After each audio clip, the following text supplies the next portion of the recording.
Nos encontramos hoy con la doctora Susan Cori. ¿Cómo está, doctora? Yo estoy muy bien, gracias, Daniel. Qué bueno que esté con nosotros en el día de hoy. Antes de comenzar a hablar sobre su trayectoria profesional aquí dentro de la Escuela de Medicina, quisiéramos preguntarle dónde usted nació. Yo nací en un pueblito la parte central de Nueva York, que es campo, con vacas y repollos. Y se crió en ese ambiente, su infancia fue en ese ambiente. Sí, yo me crié allí con las vacas y los repollos. ¿Y cómo se llamaban sus padres? Bueno, mi papá es Roberto y mi mamá es Mary Jane. ¿Tiene hermanos? Tenía cinco. Sí, cinco hermanos. Sí, son una familia bastante grande porque ellos eran hijos únicos, así que se explotó la familia en ese punto. Y cuéntenos cómo fue su infancia en donde usted se crió. Bueno, es un pueblo pequeño que aunque tenía una parte de la Universidad del Estado de Nueva York y entonces fui a la escuela, caminé a la escuela en todos los días, excepto cuando había mucho frío. Cuando hizo frío por debajo de cero, entonces mi papá nos llevaba a la escuela. Si no, si eras mayor que 0 grados, entonces había que caminar. ¿Y esa relación con sus papás, cómo era? ¿Bien estrecha? ¿Cómo la recuerda? Bueno, qué bien que mi papá era pediatra y mi mamá eh, ayudaba a él y cuidaba a todos estos niños. Sí, bien. Sí, una familia buena, sí. Me sentí bien pensando en la familia, estuvo bien. Y ¿verdad? Siendo usted que nació en los Estados Unidos, cuéntenos cómo era la escuela allá, cómo usted la recuerda esos primeros grados primarios. Bueno, este pueblo es, como está en la montaña, es un área de pobreza realmente, pobreza rural que hay, pero allí había hay gente indígena allí, había en ese pueblo, había mucha gente que vinieron de Italia porque una compañía trajo mucha gente de Italia para trabajar en su fábrica, así que era en su manera, era más diversa que otras áreas por allí. Entonces yo fui a una escuela que era una escuela experimental que tenía la universidad allí porque era una universidad que enseñaba cómo ser maestro. Así que ellos tenían su escuelita experimental, así que era un poco diferente de una escuela pública, aunque era pública, pero un poco diferente porque siempre teníamos est estudiantes que estaban aprendiendo a ser maestros, así que ellos estuvieron allí con nosotros. Aquí hicieron cosas raras a veces, así que muy común aquí que hacemos cosas raras también. Y cuando termina la escuela, entra a la universidad. ¿En qué universidad estudia? Sí, yo fui a la universidad cerquita de Syracuse, que es mucho más grande. Entonces, es una ciudad mucho más diversa que donde yo me criaba. Entonces, sí, estudié zoología, que estudio de animales, que no existe en muchos sitios. Que luego de eso fui a hacer un doctorado en Nueva York, que es una mudanza grande de un pueblito en el centro del estado a la ciudad grande de Nueva York, que era muy interesante. Allí estudié farmacología. Bueno, no, perdón, brinqué, brinqué porque allí hice el doctorado allí en Syracuse, en farmacología. Sí. ¿Y cuando usted supo cómo le interesó la farmacología? ¿Ya había Ah, estudiado sí. zoología? Sí, tú habías mencionado. Bueno, es lo que yo en zoología hice muchos cursos sobre el sistema nervioso central. Entonces leímos artículos de investigación.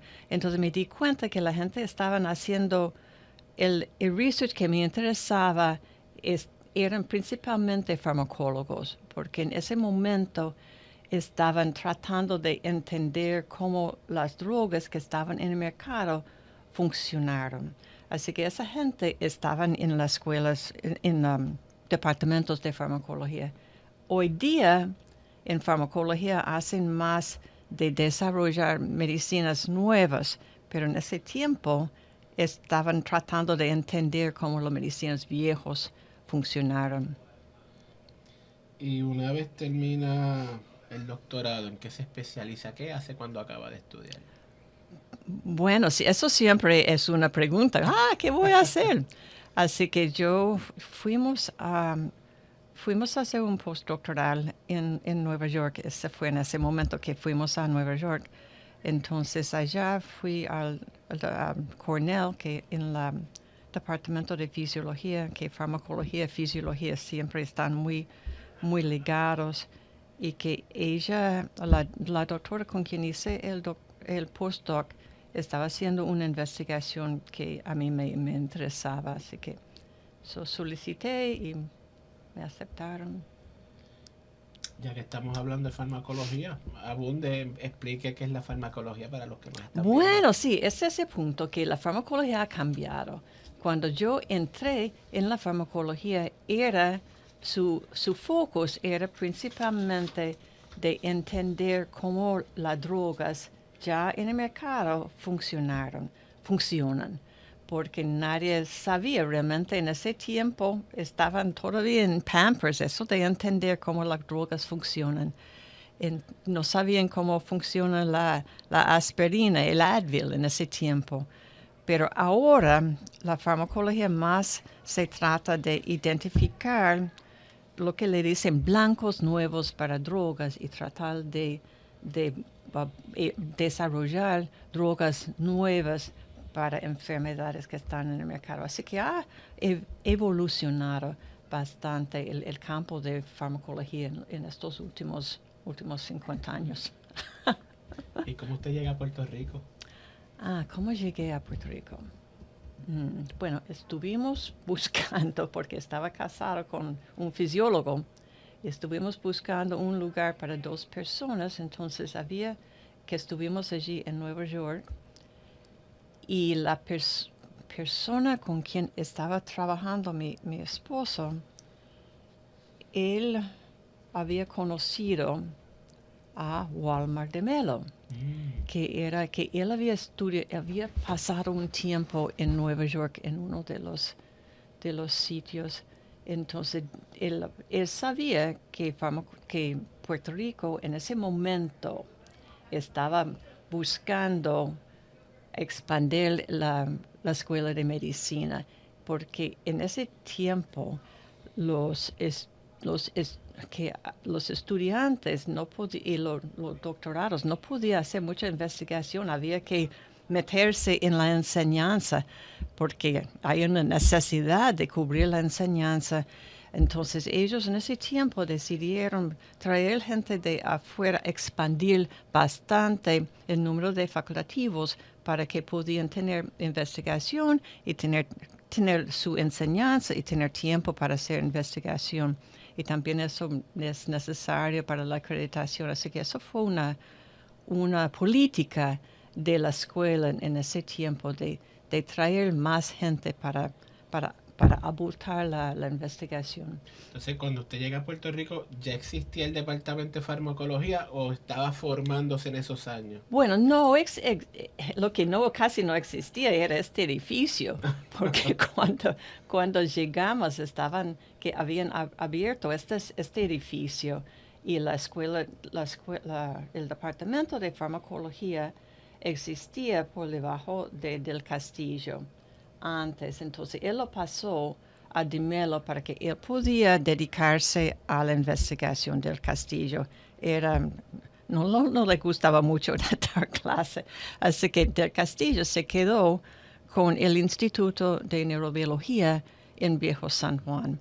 Entonces cuando la escuela se mudó del viejo escuela de medicina en Viejo San Juan, allí del castillo se quedó allí y Di Melo vino acá. Entonces acá, cuando llegamos, había el edificio de biblioteca este edificio estaba Pero para pasar de este edificio a la biblioteca, uno que había que caminar sobre un pedazo de madera para llegar a la biblioteca, porque entre había fango.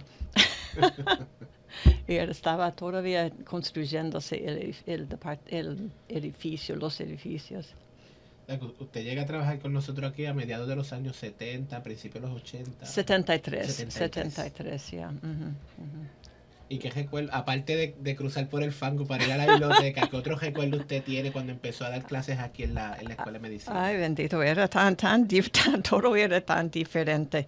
Yo me acuerdo que cuando había bueno, que la cultura es diferente y uno viene de Manhattan, yo venía de Manhattan, donde todo es muy rápido. Entonces llegué aquí y yo necesitaba imprimir un examen. Y fui a la imprenta de exámenes y yo le pregunté, esto suena mal, fui a la imprenta para, le di el examen, esto va a estar mañana, le digo a la muchacha, y me dice, sí, Dios quiere. Entonces yo nunca había escuchado eso antes, yo siempre pensé, pues, claro que Dios quiere. ¿Cómo se puede cuestionar eso? Pero aprendí que a veces Dios no quiere. Y cuéntenos más sobre su experiencia como docente aquí en la escuela. Bueno, le voy a decir otra cosa que fue en ese tiempo, todo era muy diferente que ahora. Las cosas aquí han cambiado mucho. No había un edificio de parking, entonces yo tenía mis experimentos y había que venir los fines de semana para atender los experimentos. Entonces un día yo vine en el fin de semana y me parqué en el lote de parking allí donde que era con estas piedritas. Grava. Sí, eso. Entonces salí del carro y escuché ¡bum, bum, bum! Y miré en la carretera que va frente a la escuela de medicina. Había un hombre corriendo detrás de un carro con una pistola tirándole. Caramba. Yo creo que todos sobrevivieron porque no leí nada de eso, pero eso las cosas eran diferentes en esos días. Ya no es mucho más tranquilo hoy. Y como investigadora aquí en el recinto, cuéntenos sobre esa experiencia. Sí, bueno, eso también era diferente porque ahora tenemos una facilidad de animales que está acreditado, que yo soy miembro del IACUC y invertimos mucho tiempo en seguir todas las reglas que hay, y estar seguro que los animales se cuidan bien y que todo está según la Biblia de cuidado de animales. Pero en ese tiempo la facilidad de animales estuvo en el piso 10 o 11, lo que hay ahora, pero cuando yo usaba ratones. Entonces cuando que ellos aquí criaron ratones, y había allí en la facilidad, que suena imposible, pero eso lo que era una mesa grande, como la mitad, el tamaño de este estudio, yo diría. Y ese tenía una verja alrededor, no tenía tope, y ese corral estaba lleno de ratones que estaban viviéndose allí, criando sus crías allí. Entonces, cuando tú querías unos ratones, vino el muchacho y ¡buc! Cogía los ratones de ese corral de ratones. Eso era diferente, porque hoy día todos están en sus jaulitas y tienen que tener espacio suficiente y todo eso. Eso sí era muy diferente. Entonces, yo en ese tiempo yo tenía mi laboratorio, me dieron un espacio en lo que es el centro nuclear, al otro lado del recinto. Entonces había allí, ahora no sé dónde estaba, había un edificio pequeño como un tipo temporero. Entonces, allí yo tenía un laboratorio en un cuarto allí. Ellos tenían allí reactivos. Entonces yo estaba usando los ratones y yo allí lo anestesiaba los ratones. Entonces un día me quedé sin, yo creo que usaba éter, que ya casi no se utiliza porque es explosivo, pero yo usaba éter o cloroformo, no, algo, no me acuerdo exactamente, pero me quedé sin. Así que le pregunté al muchacho que allí ayudaba los investigadores si él podía traerme más de esto. Y yo le enseñé una botella de lo que yo estaba usando. Y lo mira muy cuidadosamente y dice, sí, te lo traigo. Entonces fue a su cuarto de químicos y regresó un tiempo después con una botella. Y esta botella era el mismo tamaño que la botella que yo le había enseñado. El rótulo era el mismo color. El, era algo completamente distinta. Y eso era la primera vez en mi vida que yo me había encontrado con alguien que era completamente, ¿cómo se llama? Analfabeto, ¿verdad? Sí, analfabeto. Yo nunca lo había visto antes, pero él funcionaba muy bien. Pero eso era la primera vez.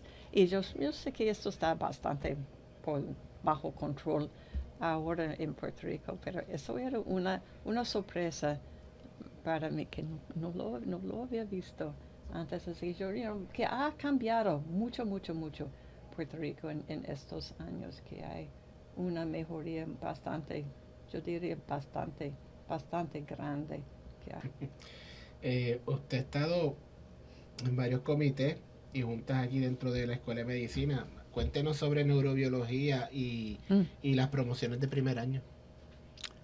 Oh, bueno, promociones de primer año. Más fácil de hablar de neurobiología. Más fácil. Neurobiología es un edificio construido por el ejército de los Estados Unidos en algo como los años 20 del siglo pasado. Bueno, casi 100 años, 100 años. Entonces, ese edificio se hizo según los planos del ejército, así que todos los pisos tienen ¿cómo se llama? Un fireplace. ¿Dónde se pone un fuego? Tiene chimenea. Una chimenea. Tiene chimenea, todos los pisos tienen chimenea para tener fuego, para calentar el cuarto, porque el ejército aparentemente en ese tiempo tenía un plano, y aunque Puerto Rico se encontraba en los trópicos, había que poner esa chimenea allí, aunque no se iba a usar. Así que tiene su chimenea. Eso lo usaron como una residencia de enfermeras. Yo creo que usaron como residencia quizás de médicos, diferentes cosas durante los años antes de que en algún momento lo prestaron, creo, a la universidad. Yo no me acuerdo exactamente porque ha sido un poco difícil de identificar a quién pertenece. Está al lado del edificio que era Rodriguez Army Hospital, que ese edificio, ¿cómo se llama ahora? Que ese edificio grande allí en Viejo San Juan. Así que eso era la residencia para la gente que trabajara en el hospital. Entonces cuando le dieron a Del Castillo para formar su laboratorio allí, entonces él era un español, había salido de España durante el tiempo de esta dictadura. La guerra civil española. El franquismo. Durante Franco, sí, él era como Casals. Ellos vinieron. Exiliado. Exiliados, sí, eso es cierto, exiliado. español, de España, que él, entonces, muy, muy brillante, una persona muy brillante.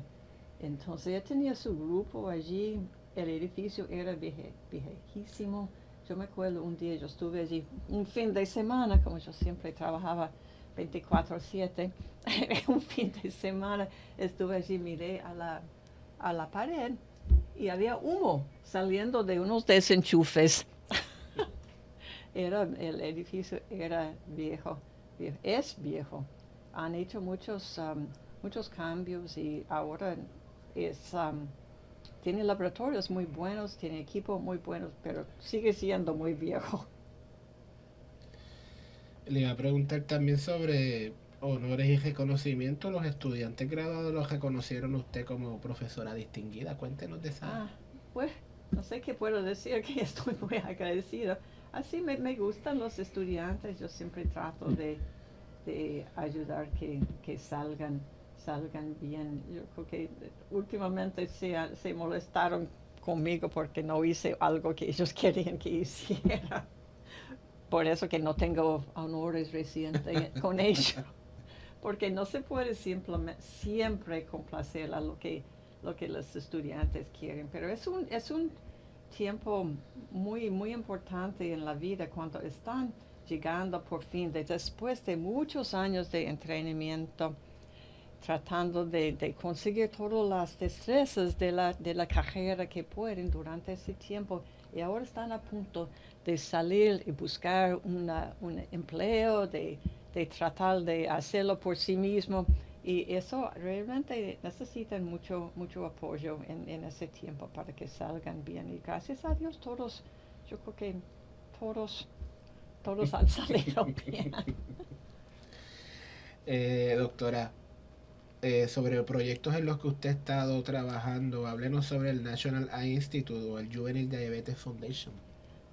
Bueno, cuando yo llegué estaba trabajando en un proyecto que ya no se puede hacer, pero nosotros usamos ratones y estuvimos estudiando un proceso que se llama transporte axonal, donde se sabe que las proteínas sintetizadas en el cuerpo de la neurona están transportadas a través de la axona hasta el terminal de la neurona. Entonces, en ese tiempo yo estaba estudiando pasaje de materiales que salieron de una axona, llegaron al terminal de la neurona y fueron pasados a la próxima neurona para luego ir a otro neurona. Así que estuvimos en ese que era transneuronal transport y estudiamos eso en ratones. La técnica es algo que ya yo no voy a decir cómo lo hicimos porque yo creo que ya no se puede hacer. No se puede hacer, pero en ese tiempo usamos radioisótopos, que ahora también es muy difícil, la gente no le gusta usar radioisótopos, y esa técnica que usamos está como no prohibida, pero no se ve con ojos muy felices ya. A través de los últimos años las técnicas o las herramientas con las que ustedes disponen han ido cambiando, regulándose. Sí, sí, mucho. Han habido muchos cambios. Por bien, yo creo que ahora hay que tomar mucho más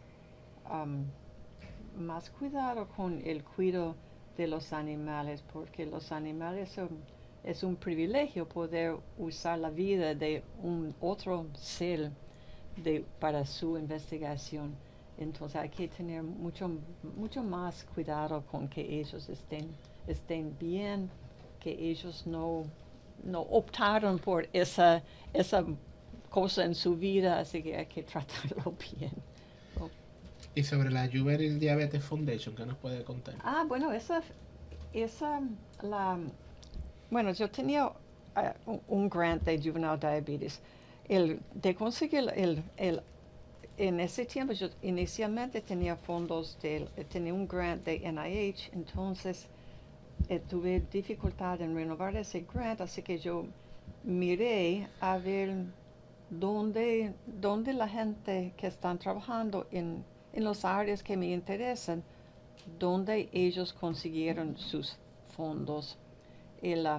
Aquí realmente no tenemos esa tanta ayuda a la facultad que algunas instituciones sí tienen más ayuda a la facultad en identificar dónde pueden ir para buscar fondos. Así que me di cuenta de que la Juvenile Diabetes, esa fundación tenía fondos disponibles para investigación.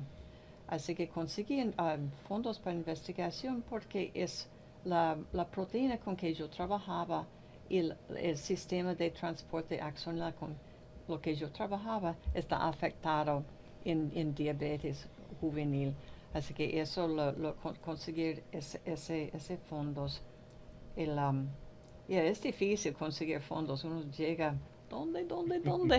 Es difícil. Usted tiene varias publicaciones, ha publicado en el Puerto Rico Health Science Journal. Cuéntenos cuán importante es la publicación de nuestra facultad. Es esencial, es muy importante. Es su responsabilidad como facultativo de publicar. Bueno, siempre le dicen, publish or perish, hay que publicar o te vas a morir. Entonces no te vas a morir realmente, pero podría ser que no esté promocionada, puede ser que no consigue trabajo, es muy importante. Entonces, yo creo que la universidad aquí tiene un buen portfolio de investigación. Y a veces uno piensa, bendito, que aquí hay mucha investigación muy buena, gente muy buena, y la gente tiene una dificultad muy seria en conseguir funding. Y uno piensa que bendito, es que la gente de NIH no piensan que la Universidad de Puerto Rico la gente no son buenos, que no deben tener funding, porque uno ve investigaciones en otras instituciones y bendito que hay gente aquí que están haciendo investigación mucho mejor que eso y no han podido conseguir funding. Así que yo no sé cuál es el problema, si es que la gente no han tenido los grants no salen como deben ser, pero es algo que realmente la investigación aquí, muchas investigaciones muy buenas, muy interesantes, muy creativas que tienen dificultad en conseguir funding, que yo creo que no la deben de tener, pero es una realidad. Una realidad. Doctora Cori. Me había adelante preguntado otra cosa. Sí. Me quedé sin contestar. No, sí. Contestó muy bien. ¿Verdad? Para cejar, si usted le pudiera dar algún consejo a un estudiante que quiere estudiar la farmacología, ¿qué le diría? Eso es una difícil. Bueno, como le dije, el focus de farmacología ha cambiado.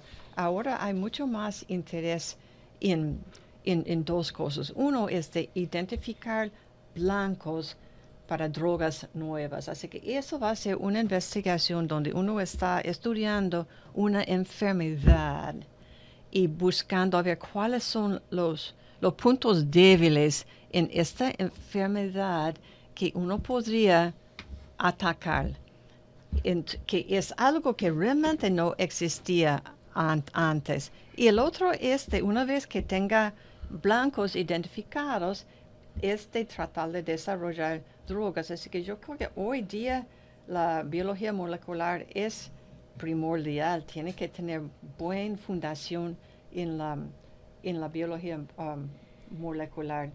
Entonces tiene que gustarse trabajar mucho a veces sola porque hay que dedicar el tiempo. Eso no es un 9 a 5, un trabajo 9 a 5, 8 a 4. Es un estilo de vida. Realmente uno tiene que realmente gustar ese tipo de trabajo y tener mucho más conocimientos. Y yo siempre le digo a mi hijo que si tú tienes que coger otro trabajo, no importa, que todas las experiencias de la vida, todo eso se pueden usar en cualquier cosa que tú estás usando. Si tú eres cajera, si tú trabajabas lavando platos, todo ese tipo de trabajo te ayuda en formar una idea de cómo es de hacer un trabajo, cuáles son los pasos que uno tiene que hacer. Uno tiene que estar organizado. Yo creo que es importante estar organizada y de gustar, de buscar. Doctora Susan Corey, gracias por estar con nosotros el día de hoy. Ha sido un placer también.